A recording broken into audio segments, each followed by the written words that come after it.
এক সপ্তাহ আগেও যেসব এলাকা ছিল পরিত্যক্ত, এখন সেখানে চলছে জীবনযাত্রার প্রস্তুতি। হামলার আশঙ্কায় যারা নিরাপদ আশ্রয়ে ছিলেন তারা এখন বাড়িতে ফিরছেন ধীরে ধীরে। 2 বেলার রান্না, বাজার, বাচ্চাদের স্কুলের খোঁজ, সব মিলিয়ে তেহরানে যেন ফিরেছে ঘরোয়া গন্ধ। ভয় আর আতঙ্কের দিন পেছনে ফেলে ধীরে ধীরে স্বাভাবিক হচ্ছে তেহরান। রাস্তাঘাটে ফিরছে প্রাণ, দোকানপাট খুলছে, মানুষ ফিরছেন নিজ বাসায়।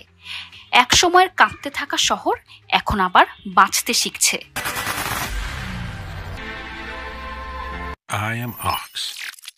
তবে এখনো পুরোপুরি স্বস্তিতে নেই কেউ। মাঝে মাঝে যুদ্ধ বিমানের শব্দ, নিরাপত্তার টহল সেই ভয়টা ভুলিয়ে দেয় না। তবুও মানুষ মনে করে ঘরই শান্তির জায়গা। তেহরানের রাস্তায় এখন আবার ভেসে আসছে আজানের ধ্বনি, চায়ের দোকানে চলছে আড্ডা, মসজিদে আবার শুরু হয়েছে নামাজ, শিশুরা খেলছে মাঠে।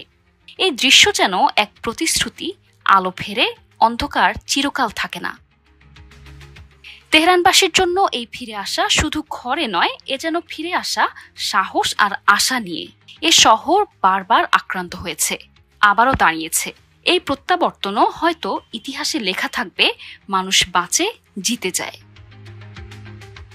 অথচ এই তো কদিন আগেই হামলার শঙ্কায় তেহরান ছেড়েছিলেন হাজারো মানুষ।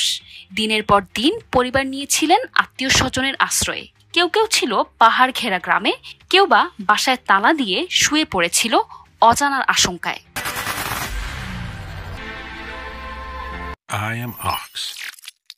ইসরায়েল ও মার্কিন হামলার শঙ্কা যে একেবারে থেমে গেছে তা কিন্তু নয়। ট্রাম্প কিংবা নেতানিয়াহু যে কোনো ছুতোয় আবারও মানব সভ্যতা বিধ্বংসী আগ্রাসনে নামতে পারে।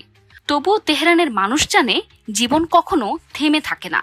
যুদ্ধের ভয় কাটিয়ে তারা আবারও হাঁটছে, বাঁচছে, আর সেই সাহসে এগিয়ে চলেছে একটি জাতি।